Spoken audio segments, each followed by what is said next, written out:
Magandang gabi po sa inyong lahat. Hindi ko po alam kung yung mga lola, mga nanay na nandito, kung nung kayo po ay mga maliliit, naging Girl Scout po kayo or Star Scout or sina Brother Arman kung naging Boy Scout. Alam niyo po, nung elementary ako, ah, naging Boy Scout din po ako at merong gathering ng lahat ng Boy Scouts sa buong province sa isang lugar. ah, Naka-attend din ako. Naaalala ko nung, I think nasa grade 4 ata ako noon or grade 5, may contest per school. At ang contest ay pabilisan ng pagsunod ng instructions. Yun po ang una, pabilisan ng pagsunod ng instructions. At ang pangalawa, pabilisan na makapunta sa finish line pagkatapos gawin ang mga obstacles. Obstacle sa bawat station. So, grupo-grupo siya.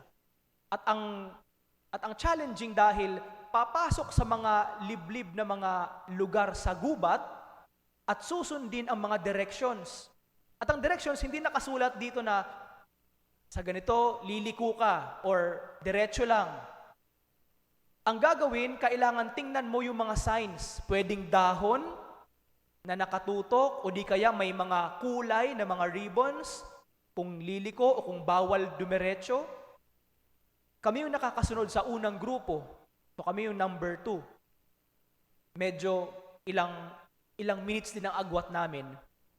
Pero pagkatapos ng buong activity, kami yung naging huli.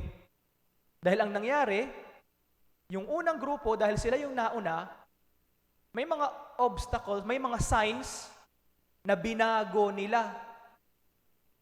At hindi ko makakalimutan yung isang ginawa nila, imbis na nakaturo sa harapan yung sanga na pinutol, binaliktad nila sa kabilang side.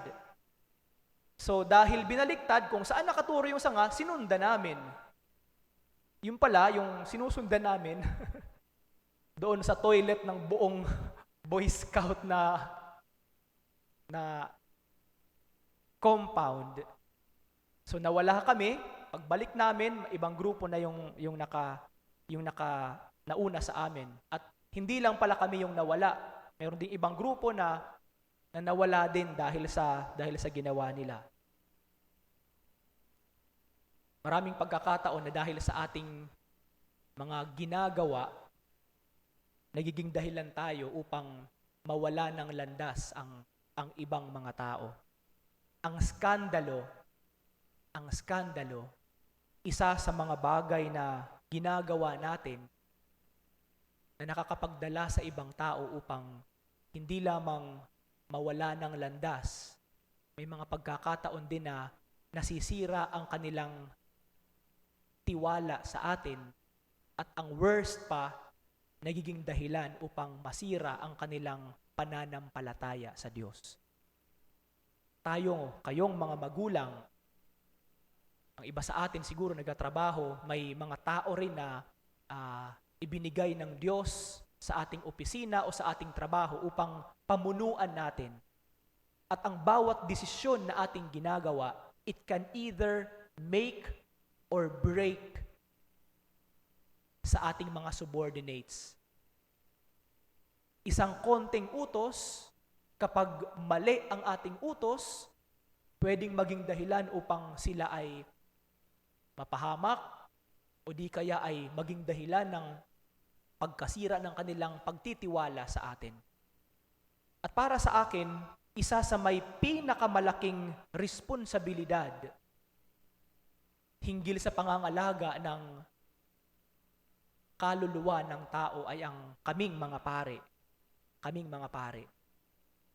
Sa isang parokya, for example, na kung saan inilalagay kami upang pamunuan ang espiritual na alagaan, ang espiritual na pamumuhay ng mga tao,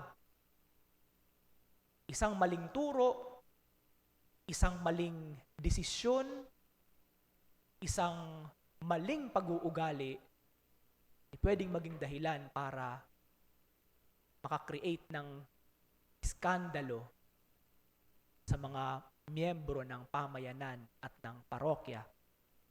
At ang bawat iskandalo na ginagawa ng pari, nagiging dahilan upang ang mga tao ay hindi lamang mawalan ng pagtitiwala sa pari, sa Diyos, sa simbahan.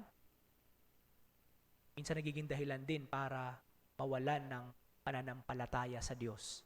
And in the process, nakakapag-isip ng masama, nakakapagsalita ng masama, nagiging dahilan upang sila ay mahulog sa pagkakasala. Maging dahilan upang mahulog sa pagkakasala. At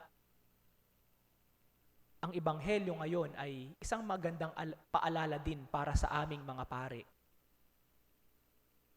Ang mag-ingat sa sinasabi, sa ginagawa, at sa ipinapakita sa harapan ng mga tao at sa harapan ng Diyos. Ang bawat galaw ng pari, hindi lamang sa loob ng misa, kundi sa loob ng parokya, ay pwedeng sundin at susundin ng mga tao. At kapag ang sinasabi o ginagawa ng pari ay sinunod at pinaniwalaan ng mga tao at ito ay mali, ang kanyang dinadala sa pagkakamali ay hindi lamang iisa, hindi lamang dalawa, kundi isang buong parokya. Isang buong parokya. Kaya po ang Ebanghelyo ngayon, una, nagpapaalala sa atin, ipagdasal po ninyo ang inyong mga pari, kaming mga pari. At ang pangalawa siguro, isang magandang paalala din sa atin ng Ebanghelyo na pagnilaya ng ating sariling mga ginagawa sa ating buhay. Ano yung mga ginawa natin noong una o ginagawa ngayon na nagiging iskandaloso sa harapan ng maliliit nating mga bata? Ano yung mga sinasabi natin na nagiging iskandaloso sa harapan ng ibang mga tao? At magandang pagnilaya natin ito dahil ang iskandalo na ating ginagawa ay hindi lamang nagiging dahilan upang mawala ng landas ang mga maliliit na mga bata, kundi sinusundan nila. At sa bawat pagkakataon na sinusundan nila ang mali nating ginagawa, dinadala nila iyon sa kanilang paglaki. At kapag nakasanayan at ginawa nila ito sa kanilang paglaki, nagiging domino effect siya. Pinaniniwalaan na nila, ginagawa nila, itinuturo din nila ang mali sa kanilang magiging mga anak, sa kanilang mga nagiging kaibigan, sa ibang mga tao, practically sa kanilang buhay. So para sa atin na mga magulang, mga lolo, mga lola, para sa aming mga pari, napakaganda ng Ebanghelyo na paalala. Hindi lamang siguro na mag-ingat sa sinasabi at ginagawa, kundi gawin ang lahat na kung magkakamali man tayo ang magkakamali at hindi magdadamay ng ibang mga tao. Sinasabi ko lagi sa aking mga homily na kung tayo ay papunta ng impyerno, huwag tayong magsama ng ibang tao. Tayo na lang ang pumunta. Pero kung tayo ay papunta sa langit, magsama tayo ng mas maraming tao palapit sa Diyos.